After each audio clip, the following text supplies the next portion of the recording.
it spans across the generations.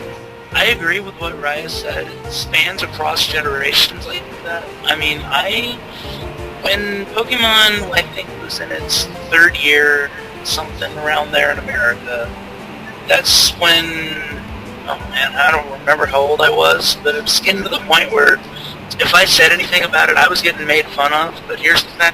I just got made fun of when I went back to America. Somebody made fun of me for liking Pokemon. I was shocked.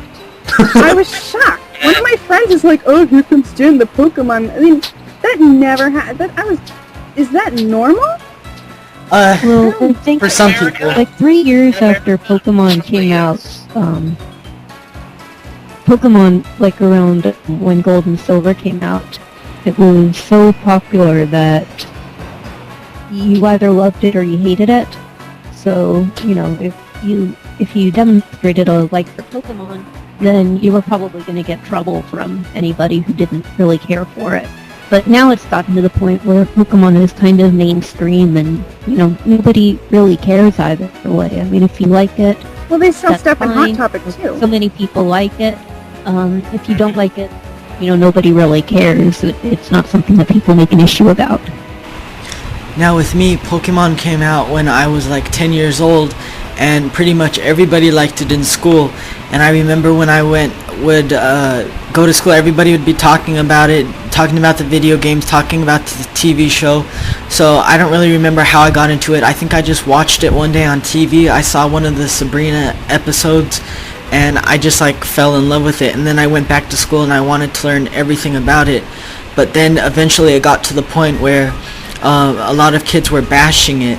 And I think it was because Pokemon was originally a fad, and a lot of kids were just pressured into liking it. And, they probably didn't even really like it, or maybe they did and they just lost interest in it, so that it came to a point where everybody would just jump on you if you said you liked it. But I don't really think anybody can deny that the video games are some of the most popular and best-selling in the world. I mean, don't you guys agree? Or am I the only one that thinks that? Well, Pokemon, Sure. as part of an RPG, saying that it's very high up. I mean, I don't think it's the number one. No, not number one. But If anything, I would say maybe third place, which is very good. Time you have a fad, there are going to be people who hate it because fads are pervasive and they get annoying. You just But can't help but anyways, lash out against it.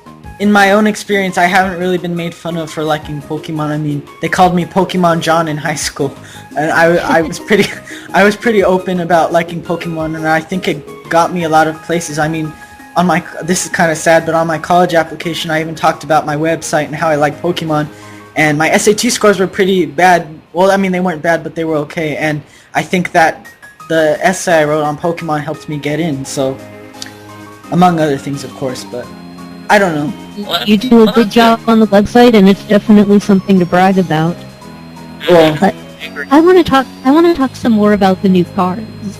yeah, I think as far as Stormfront goes, I am in love with the Shining Pokemon because the Shining Pokemon, they're holo cards, but they replace a common in the pack, which means that you'll be opening the pack and you get to the holo and kind of look at it and it's another card I already have, and then you see the Shining Pokemon hidden among the commons, and it's like you've struck gold and it just makes your day. I mean, I just think that's such a cool thing to add to the game. it's almost like when people originally opened their base set booster packs and would get Charizard and be bouncing off the walls. It's the same thing with Does anybody know how rare are the shinies in the card game? They're as rare as level X's. With I'm sorry, you go ahead, Chris.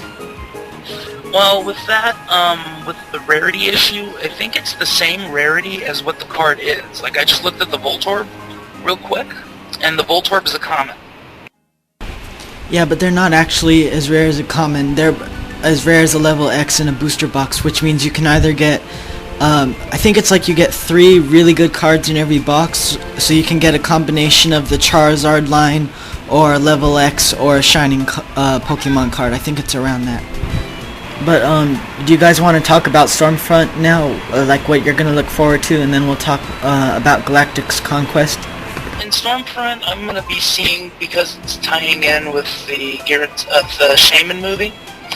The Shaman level X. Oh yes. His grass decks soar. For people who don't know, real quick, Shaman has a body where he increases all grass Pokemon's HP by 40. A plus 40 Which boost. means you have a 200 HP Torterra, right? Mm-hmm. The thing can be very lethal.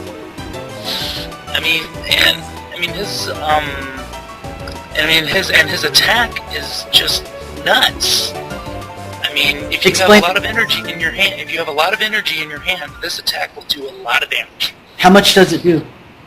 Its basic damage is 40, and then you may choose any number of grass energy in your hand and attach them in any way you like to your Pokemon. Wow. Additional 20 damage for each energy card you attach. So it's like Blastoise's old Rain Dance Pokemon power, except it's with grass energy, and you get damage for it. Yep. Exactly. Oh, that's pretty cool. But you know, in Galactic's Conquest, there's that new Dialga level X that turns off all bodies. So I wonder how that's going to affect the metagame once it comes out. In my opinion, I can see it being played for that, but I don't know if I really want to take up 2 slots in my deck to run a Dialga G and a Dialga G level X. I mean, granted, yes, it stops Pokebodies, except for the SP Pokemon, which are the Galactics. But, I mean, I can also see the flip side of the coin where this card can work if you build the deck correctly. Plus his attack makes your opponent lose their energy forever in the loss zone. Okay, so let's talk about another topic now. How about the next Pokemon movie? Yeah, that's gonna probably be really awesome. Just gonna throw it out there. Okay, so who do we have left? We have Arceus, we have Cresselia, we have Heatran. Well, I'm so very certain that probably this is when Arceus is going to come out. I mean, it is definitely going to be a battle between Dialga, Palkia, Giratina, and it's the only one left that has not yet been revealed. And it would just, I mean, who else could stop them? I don't think the Pixies could, you know? I mean, could they stop them? No. And I don't really know when they're going to use Heatran and Cresselia, but I think this is Arceus' time. I think he's going to come. I'm really excited. I think they're going to kind of do a Princess Mononoke thing.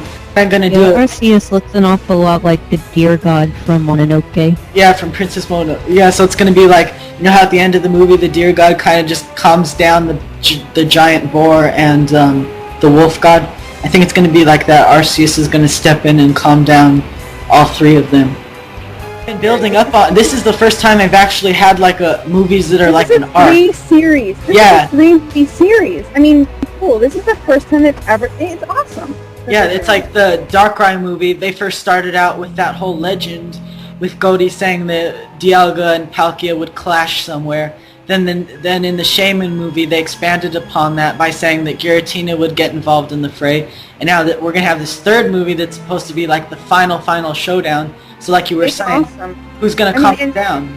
It's gonna have to be. You know, they have these 3 gods of Sinnoh, and then they have the god which created them.